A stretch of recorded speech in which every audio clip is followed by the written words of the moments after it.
When the former U.S. Marine opened his door that winter night, he saw a young woman collapsed at the bottom of his steps. She was barefoot, bruised, shaking in the falling snow. His German Shepherd canine stepped forward first, standing guard beside her. The Marine knelt down, and the girl slowly lifted her head, blood on her lip, whispering words that changed everything. "My father and my brother did this." In that moment, the Marine understood something important. Sometimes, when people have nowhere left to run, God leads them to the one door where someone will finally listen. Before we continue, comment where you're watching from, and don't forget to subscribe for more powerful stories like this. Snow fell steadily over Cedar Ridge, Colorado. The quiet mountain town wrapped in a deep winter silence, broken only by wind brushing the pine trees. Sergeant Daniel Hayes stepped out onto the wooden porch of his small house a little after 10 that night, pulling his jacket tighter against the cold. Cedar Ridge was the kind of place where most nights ended early. Shops closed by 8, the single diner shutting its lights before midnight. Silence was normal here. Trouble usually arrived slowly enough for people to see it coming. Daniel had learned long ago that quiet places sometimes hid the loudest problems. Daniel Hayes was 43 years old and carried himself with the calm discipline of someone who had spent most of his adult life in the United States Marine Corps. Years earlier, he had worked as a Marine K-9 handler during several overseas deployments, and although he had stepped away from active combat operations, the habits of military life had never left him. His movements were efficient, his posture upright without trying, his eyes always scanning his surroundings. Friends in town sometimes described him as reserved, but the truth was simpler. Daniel was the kind of man who spoke only when he believed words mattered. People trusted that kind of quiet. Beside him on the porch stood Atlas, his German Shepherd canine partner. Atlas was 5 years old, powerful and alert, with amber-brown fur and the dark saddle markings typical of the breed. The dog had worked with Daniel during training operations and search missions for several years, and the bond between them had long since grown beyond ordinary training commands. Atlas watched the world the way Daniel did, carefully, patiently, as if every small detail might matter later. Daniel leaned against the porch railing and looked down the snow-covered road that curved past his house. The streetlights in Cedar Ridge were spaced far apart, and beyond their pale glow, the mountain road dissolved into darkness. The wind moved across the valley, carrying the dry scent of winter pine. Atlas suddenly stiffened. Daniel noticed the change instantly. The dog's ears rose, head turning toward the road. His body became completely still. "What is it?" Daniel asked quietly. Atlas didn't bark. Instead, he stepped forward down the porch steps, nose lifting slightly into the cold air, as if following something unfamiliar. Daniel followed a moment later. From the road, a figure emerged slowly between the dim yellow light of the nearest street lamp. A woman. She was moving unevenly, stumbling as though every step demanded more strength than she had left. Daniel's instincts sharpened. Even from a distance, he could see something was wrong. She wasn't wearing shoes, bare feet in snow. By the time she reached the bottom of the porch steps, Daniel could see bruising along her face and arms. Her dress was thin and torn at one shoulder, the fabric stiff from cold. Snow clung to her hair and the hem of the dress as if she had been walking outside for a long time. She took 2 more steps toward the porch. Then her legs simply gave out. She collapsed forward onto the snow. Atlas moved first, trotting forward and stopping beside her, his body angled protectively while he studied her face and breathing. The dog didn't growl or bark, just watched.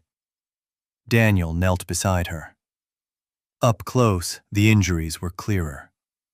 The young woman looked around 23 or 24. Her face was pale from the cold, and a dark bruise was forming along her jawline. One side of her lip had split, leaving a thin line of dried blood across her chin. Her wrists showed faint marks that looked disturbingly like someone had grabbed her hard enough to leave fingerprints. Daniel spoke calmly. "Hey, can you hear me?" Her eyelids fluttered. She lifted her head slowly, looking at him through strands of damp blonde hair. "My father," she whispered. Her voice was rough from cold and exhaustion. "And my brother." Daniel leaned slightly closer so he could hear her. "Did that." For a moment, neither of them moved. The wind pushed a loose swirl of snow across the driveway. "What's your name?" Daniel asked. "Lena," she said weakly. "Lena Carter." The name meant nothing to Daniel yet, but the way she said it carried the quiet steadiness of someone trying not to panic. Atlas sat beside her in the snow, watching the empty road behind them. Daniel studied her for a moment before asking the next question. "Who hurt you?" Lena swallowed slowly, as though forcing the words to come out. "My father, Robert Carter," she said. "He runs shipping contracts in Tacoma, Washington." Daniel nodded slightly. He didn't interrupt. "He owes someone money," she continued. "More than he can pay." The cold air seemed to grow sharper as she spoke the next name. "Victor Kane." Daniel's expression didn't change, but his mind registered the seriousness in her voice. "He said the debt would disappear," Lena continued quietly, "if I agreed to marry him." She shook her head weakly. "But it wasn't marriage." Her eyes met Daniel's again. "He was selling me." Atlas let out a low rumble in his throat, sensing the tension. Daniel stayed calm. "What happened tonight?" Lena's breathing slowed slightly as she gathered the strength to explain. "My brother Evan helped him," she said. "When I refused, they hit me, locked the doors." Her gaze drifted briefly toward the dark road behind her. "I got out through the bathroom window." Daniel glanced at her swollen wrist. "Second floor," he guessed. "Why come here?" he asked. For the first time, Lena hesitated. Then she answered quietly. "Because years ago, you helped our town after the winter storms." Daniel remembered. A Marine training deployment that had sent him through several Washington communities nearly 6 years earlier. He hadn't expected anyone to remember him. "I didn't know where else to go," she said. Daniel looked down the empty road again. Her story was already forming a picture in his mind. This wasn't just a family argument. If a criminal like Victor Kane was involved, and if money and forced marriage were part of the deal, then the situation was far more dangerous than a local dispute. Possibly trafficking. Daniel exhaled slowly. He reached for his phone. But Lena suddenly grabbed his sleeve with surprising strength. "They're looking for me," she whispered. Daniel paused. "Who?" he asked. "My father. My brother." She swallowed hard. "And Victor Kane." At that exact moment, Atlas stood up sharply. The dog turned toward the road again, ears forward. Daniel slowly lifted his head. Far down the mountain highway, beyond the curve of the road, the faint sound of an approaching vehicle engine carried through the quiet winter air. And something in Daniel Hayes's instincts told him that whoever was inside that vehicle wasn't here by accident. Daniel Hayes stood still on the porch for a few seconds after hearing the distant engine. Atlas remained beside him, body rigid, ears forward, eyes fixed on the dark road below the hill. The Marine's instincts had not dulled with time. The sound of a vehicle approaching slowly through the mountain road carried a different rhythm than ordinary traffic. It sounded deliberate. Daniel lowered his voice. "Atlas, inside." The German shepherd immediately shifted position and stepped back toward the porch. Daniel bent down and carefully lifted Lena Carter from the snow. She was lighter than he expected, her body shivering violently now that the adrenaline of escape had begun to fade. He carried her into the house without hesitation. The interior of Daniel's home was simple and practical. A small wood stove burned quietly in the corner of the living room, spreading steady warmth through the cabin-like structure. The house had once belonged to a retired forestry ranger, and Daniel had purchased it years earlier because of its isolation and quiet. He placed Lena gently on the couch near the stove and wrapped a thick wool blanket around her shoulders. Atlas immediately positioned himself near the living room doorway, lying down but watching both Lena and the front door with quiet attention. Daniel crouched beside the couch. "Stay awake," he said calmly. "You're safe here." Lena's eyes moved slowly around the room, as if trying to confirm that statement for herself. For someone who had spent hours running through the cold night, the warmth and quiet inside the house felt almost unreal. Her breathing slowly steadied. Daniel walked to the kitchen counter and picked up his phone. There was one person in Cedar Ridge he trusted for medical emergencies, someone who had helped him more than once in the past. He dialed a number from memory. The person who answered was Dr. Sarah Whitaker. Sarah Whitaker had lived in Cedar Ridge for nearly 15 years and was the only full-time physician within 30 miles. She was 48 years old, tall and lean, with narrow shoulders and sharp features that gave her a naturally serious expression. Her hair was dark brown, streaked with silver, and usually tied back in a simple ponytail, the kind worn by someone who cared more about practicality than style. Years of long hours at the clinic had left faint lines around her eyes, but those eyes were steady and intelligent. Sarah had once worked in a large trauma hospital in Seattle before leaving city life behind after the death of her husband in a highway accident. Since then, she had devoted herself to the small mountain community, earning a reputation as someone who never asked unnecessary questions when people came to her for help. "Daniel?" Sarah said over the phone. "I need you at my house," Daniel replied quietly. "Possible fractures, bruising, hypothermia." There was a brief pause. "I'll be there in 10 minutes." Daniel returned to the living room. Lena sat with the blanket wrapped tightly around her, her hands trembling slightly as warmth slowly returned to her body. Atlas remained near the doorway, watching her carefully, but not approaching too close. The dog seemed to understand she was frightened. "You mentioned Victor Kane," Daniel said after a moment. Lena nodded slowly. Her voice was still weak, but the warmth had begun restoring some strength. "My father owed him money," she said quietly. $420,000. Daniel leaned forward slightly. "How?" "It started with shipping contracts," Lena explained.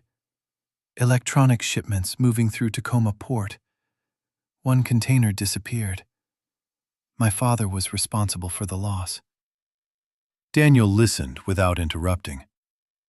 "Kane doesn't collect money the normal way," Lena continued. "He collects leverage." Her words carried the dull clarity of someone who had spent weeks realizing how dangerous her situation truly was. "My father couldn't repay the debt," she said. "So Kane offered something else." Daniel already understood the direction of the story. "Me," Lena said quietly. Atlas lifted his head slightly, as if sensing the tension in her voice. My father told me it was arranged, Lena continued. He said Kane had powerful friends. He said a former Marine had already guaranteed the deal. Daniel's jaw tightened slightly. What Marine? He asked. Lena looked directly at him. You. The word hung in the air between them. My father said Victor Kane was working under the protection of a Marine named Daniel Hayes, she explained. He said if I refused, I wouldn't just be defying Kane. I'd be defying you.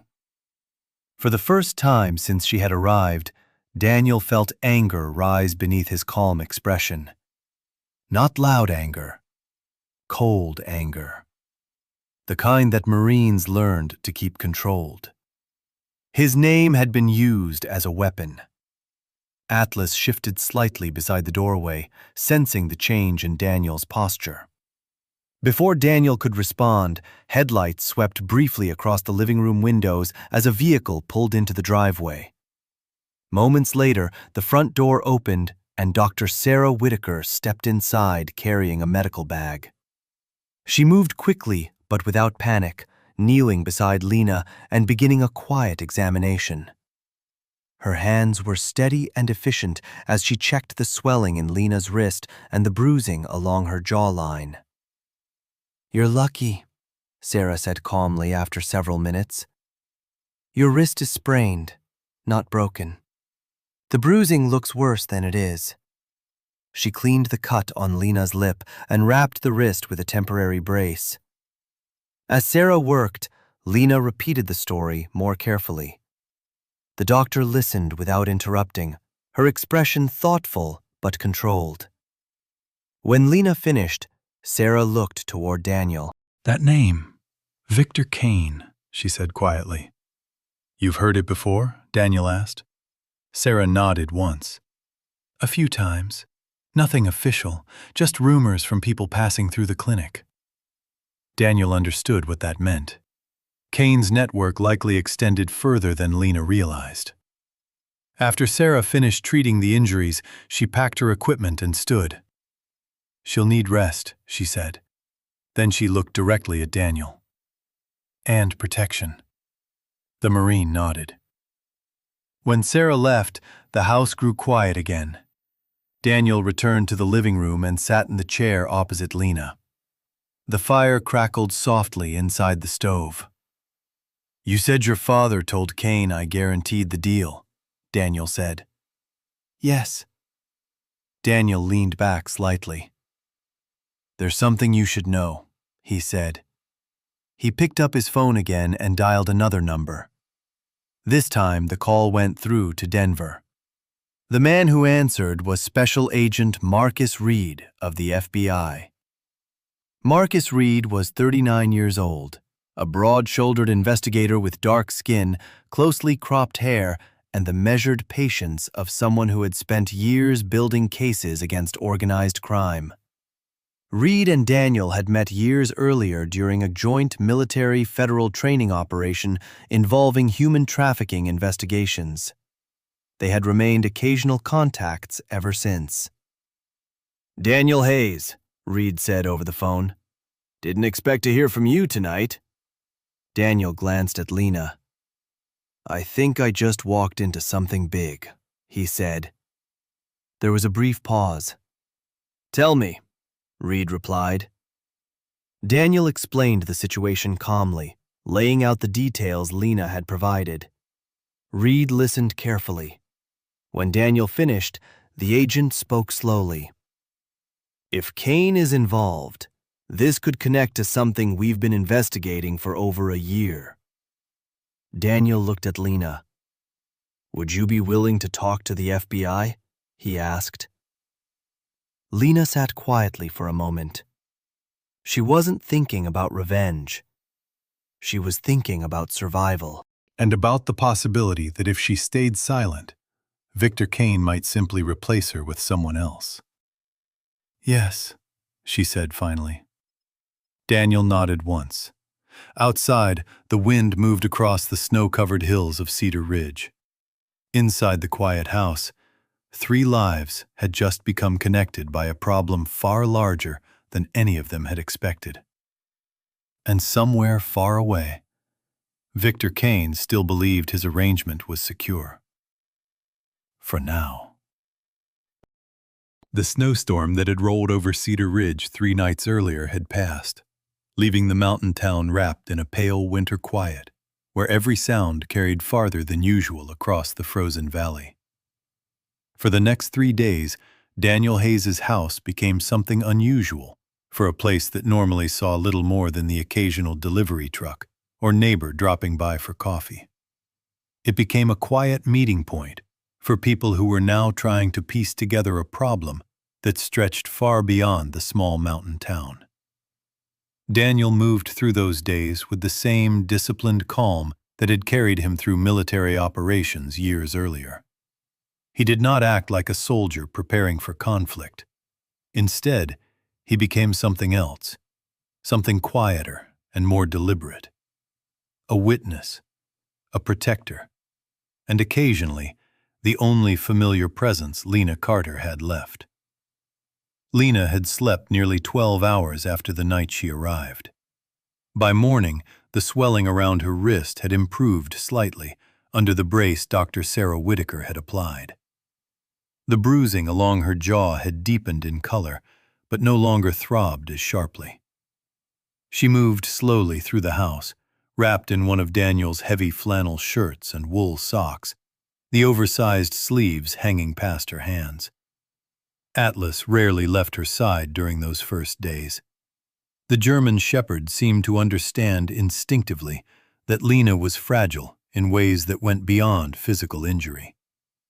When investigators arrived, Atlas usually positioned himself near the edge of the living room, watching quietly, but allowing Lena to remain calm. The first federal agent to arrive in Cedar Ridge was not Marcus Reed, but someone Reed trusted to begin gathering preliminary statements. Her name was Special Agent Melissa Grant. Melissa Grant stepped through Daniel's doorway early on the second morning. She was 36 years old, with a lean, athletic frame and a posture that suggested years of disciplined training.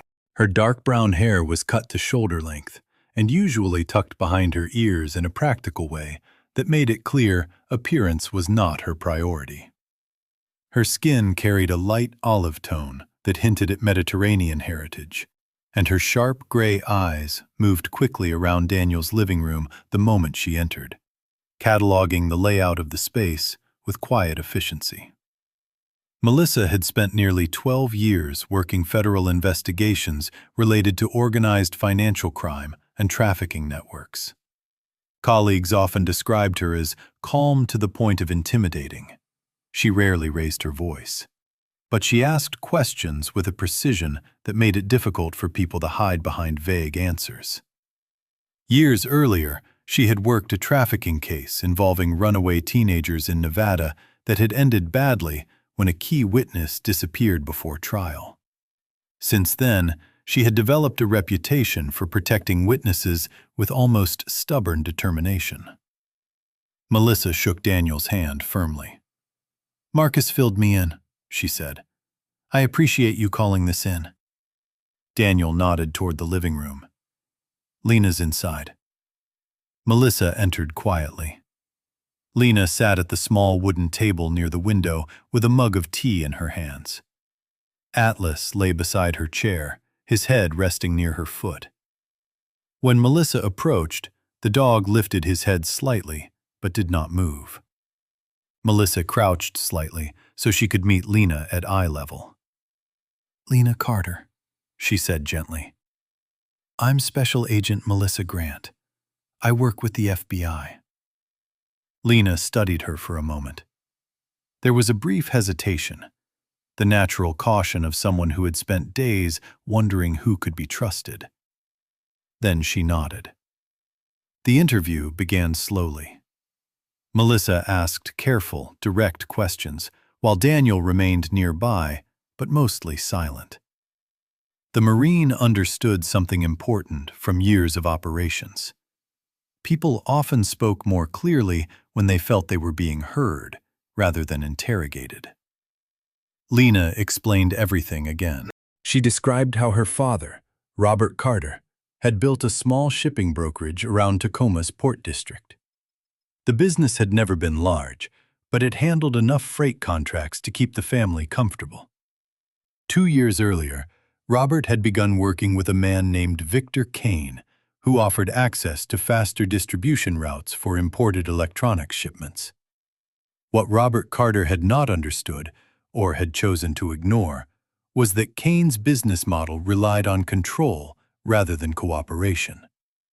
One shipment had disappeared. The container had held nearly $500,000 worth of electronics. Victor Kane had held Robert personally responsible. $420,000, Lena said quietly. That's the number he kept repeating. Melissa took notes. What proof do you have of communication between them? She asked. Lena thought carefully. My father kept records, she said. Call logs, contracts. He was paranoid about documentation. Where? In his office. Home office? No, Lena said. Warehouse office near the Tacoma docks. She paused before continuing. There's a safe behind a wall panel. I saw him open it once. Melissa exchanged a brief glance with Daniel. That detail mattered. Over the next 2 days, additional investigators from the FBI arrived quietly in Cedar Ridge. Daniel's home remained their informal base, while official warrants were prepared in Denver and Seattle. During those interviews, Lena gradually revealed more information. Phone calls she had overheard between her father and Victor Kane, references to shipments that never appeared on official records, and names of warehouse facilities connected to Kane's operations in both Washington and Oregon. Atlas often remained beside Lena throughout the interviews. Melissa noticed. He's good for her, she said once quietly to Daniel. He knows when someone needs guarding, Daniel replied. By the end of the 3rd day, the picture had become much clearer. Victor Kane was not just a loan shark operating in Tacoma. He was connected to a network that used financial leverage to trap people in illegal labor and trafficking operations across several port cities. Investigators had suspected Kane for months, but they had lacked a direct witness willing to testify. Now they had Lena Carter. Inside Daniel's kitchen that evening, Melissa spread several documents across the table. This is what happens next, she said. She pointed to a list. First, we request immediate financial holds on Kane's known accounts. Her finger moved down the page. Second, federal warrants for warehouse searches in Tacoma and Portland. Then another line. And third, Robert Carter receives a federal subpoena. Lena watched quietly from the other side of the table. She understood what this meant. Her father would soon learn that the secret he had tried to bury had just become a federal investigation. Melissa looked at her carefully. You understand what being a witness means, she said. Yes, Lena answered. Her voice was steady. She was no longer speaking like someone who had run through the snow 3 nights earlier. She was speaking like someone who had decided she was finished running. Daniel leaned back slightly in his chair. Outside the window, the mountains of Colorado stood silent beneath the pale winter sky. Far away in Tacoma, Victor Kane still believed his arrangement with Robert Carter had gone according to plan. He had no idea that the woman he believed he owned had just become the one person capable of destroying everything he had built. And that realization would reach him soon enough. A week later, the investigation that had quietly begun inside Daniel Hayes's mountain house reached a point where silence was no longer possible. Winter still covered Cedar Ridge in deep snow, But far away along the Pacific Northwest coast, a very different kind of storm was unfolding. Federal warrants had been signed 2 days earlier by a district judge in Seattle after investigators from multiple agencies compiled enough evidence to move forward. The plan was simple in theory, but required precise timing in practice. Victor Kane's operations stretched across several port cities, and the only way to dismantle the network was to strike everything at once before word could spread. Daniel Hayes learned most of this sitting at the same kitchen table where Lena Carter had first explained the details of her father's debt. Special Agent Melissa Grant stood across from him with a tablet in her hands, her expression calm but focused as she reviewed updates coming in from the field. The house had grown quiet again over the past few days, but beneath that quiet, the machinery of a federal investigation had been moving steadily. "Seattle field teams are in position," Melissa said.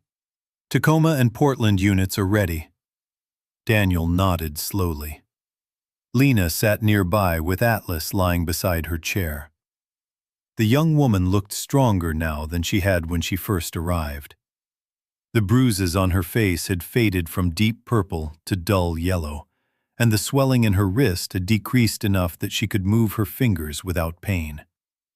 She still carried a quiet seriousness in her expression, but the fear that had filled her voice the night she arrived had gradually been replaced by something else. Resolve. Melissa glanced at her. "You don't need to watch this," the agent said gently. Lena shook her head. "Yes, I do."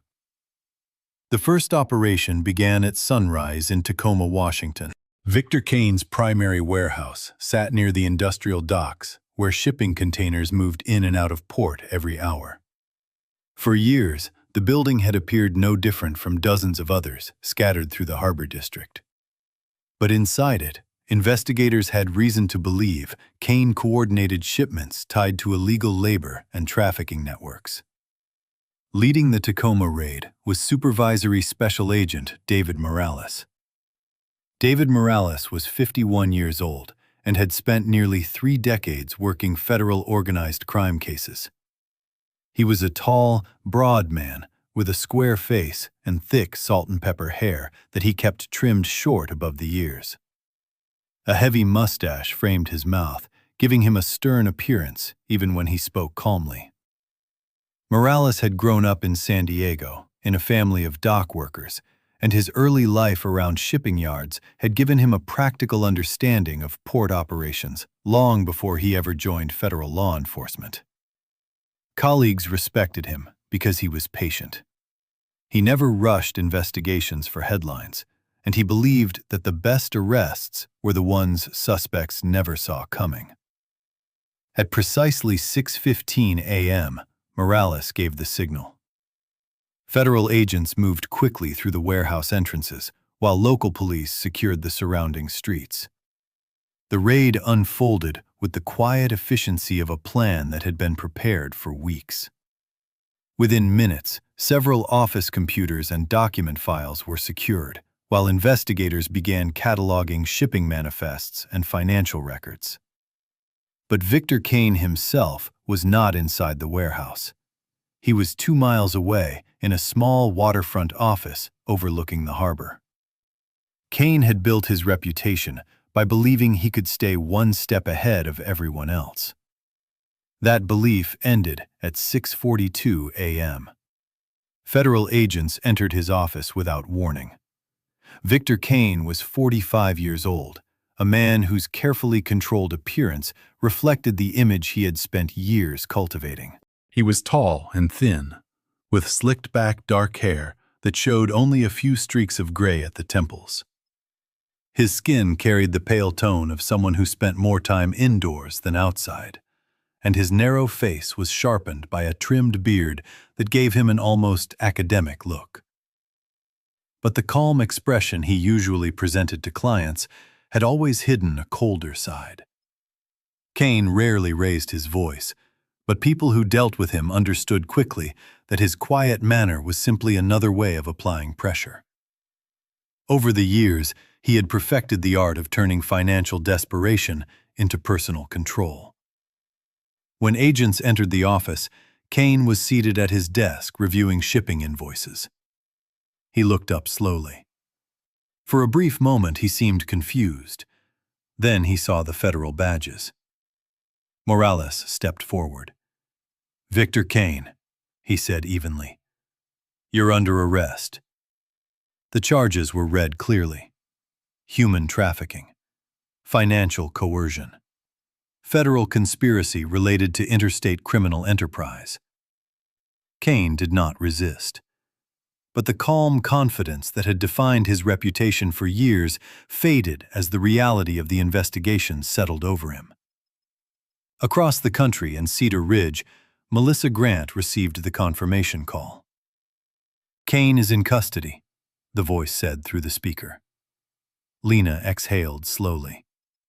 But the investigation was not finished. The next step came only hours later. Federal investigators arrived at the Tacoma office of Robert Carter. Robert Carter had once been known among shipping brokers as a careful businessman who preferred quiet negotiations to risky deals.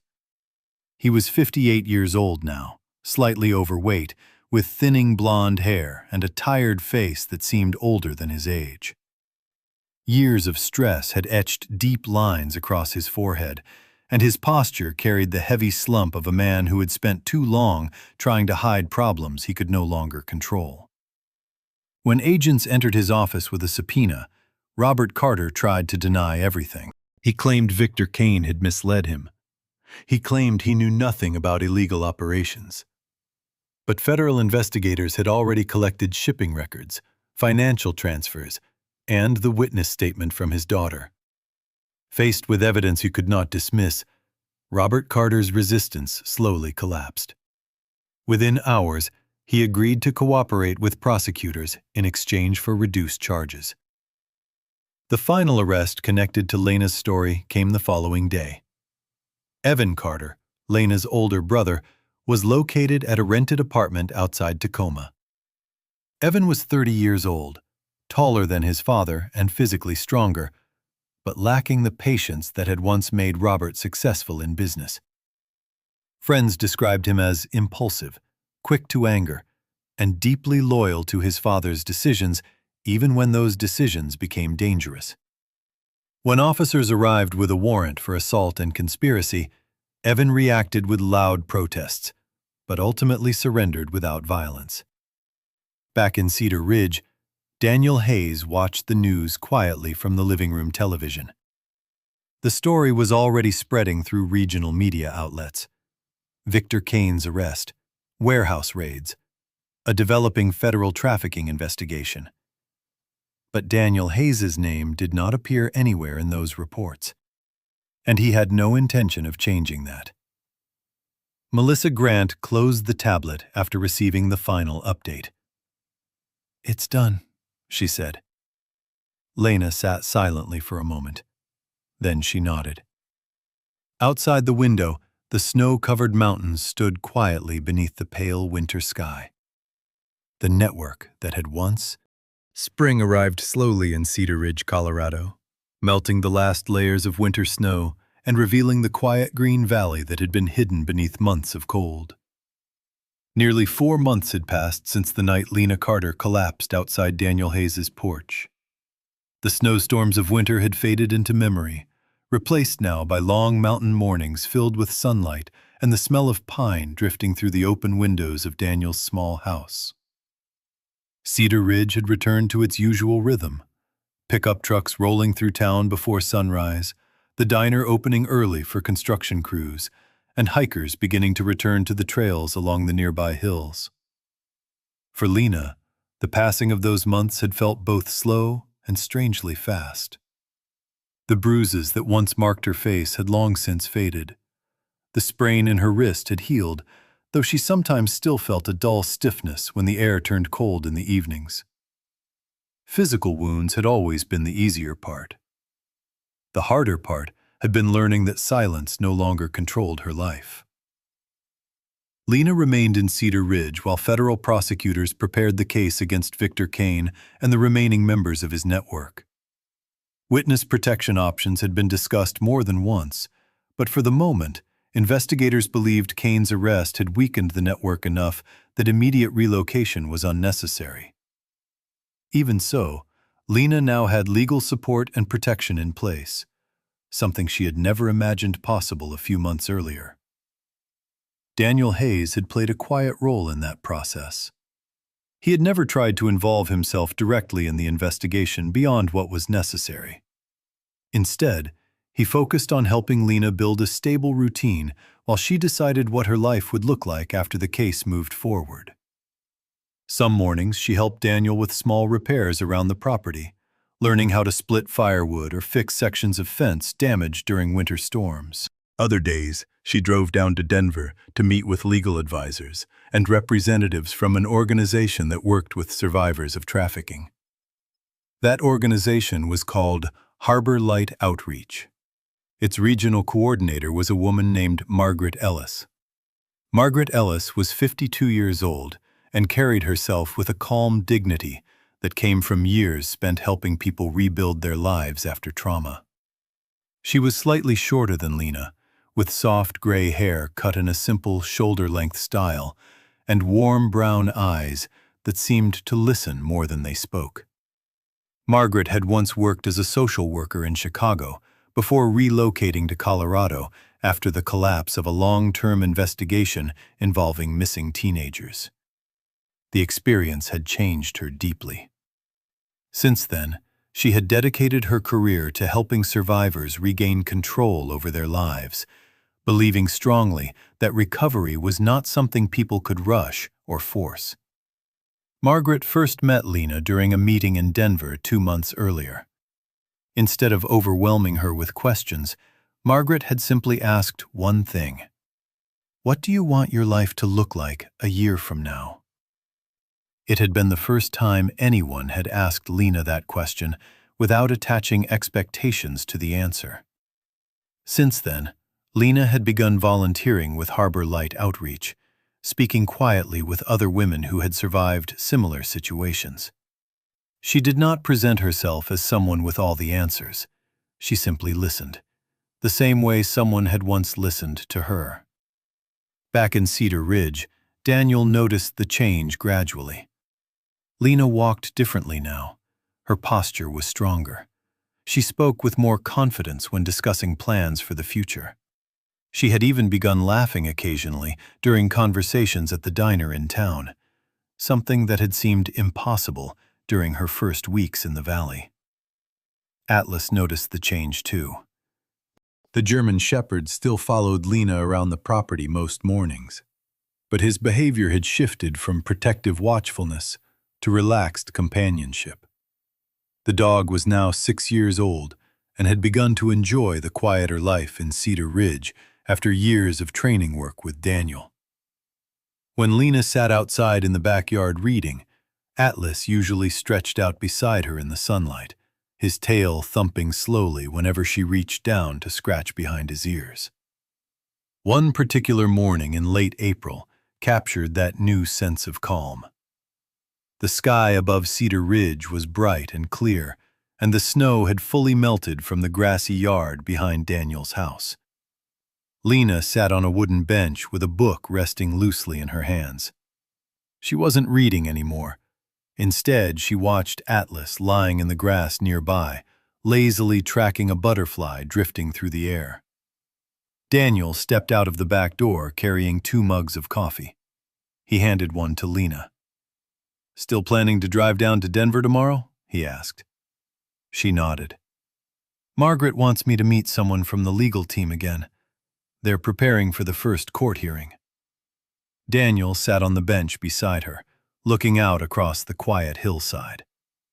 For a few minutes, neither of them spoke. The silence was comfortable. Finally, Lena broke it. "You know something?" she said. Daniel raised an eyebrow slightly. "That night," Lena continued, "when I ran through the snow, I wasn't coming here because I thought someone would save me. Daniel looked at her. Lena stared out across the valley as she spoke. "I came because I knew you'd listen." Daniel leaned back slightly, considering this statement. "That's not as heroic as it sounds," he said. Lena smiled faintly. It was enough. Atlas lifted his head briefly, glancing between them before settling back down in the grass. Daniel took a sip of coffee. "Listening is usually the first step to fixing a problem," he said. Lena studied him for a moment. "You were never afraid?" she asked. Daniel thought about that question carefully. Then he shook his head slightly. "A Marine learns something early," he said quietly. "You don't walk away when someone needs protection." The words were simple, but Lena understood the meaning behind them. For the first time in months, she allowed herself to imagine something that had once seemed impossible. A future. The case against Victor Kane was still moving through the courts. Prosecutors expected months of legal proceedings before the final outcome would be decided. There were still statements to give, hearings to attend, and difficult conversations ahead. But those challenges no longer felt like something Lena had to face alone. The morning sun continued rising above the hills of Cedar Ridge, casting warm light across the yard. Atlas rolled lazily onto his back in the grass. Daniel finished his coffee and stood. Lena remained on the bench for a moment longer, watching the quiet mountain valley that had unexpectedly become the place where her life began again. She wasn't running anymore, and this time, she knew exactly where she was standing. Sometimes the darkest moment in life becomes the moment when God quietly opens a new door. Lena ran through the snow, believing she had nowhere left to go. Yet that night became the beginning of hope. Daniel did not perform a miracle. He simply chose to listen and not turn away. And sometimes, that is exactly how God works through ordinary people. In our everyday lives, a small act of kindness or courage can change someone's story more than we ever realize. If this story touched your heart, please share it with someone who might need hope today. Leave a comment and tell us where you're watching from, and don't forget to subscribe for more stories like this. May God bless you, protect your family, and guide your path wherever you are tonight.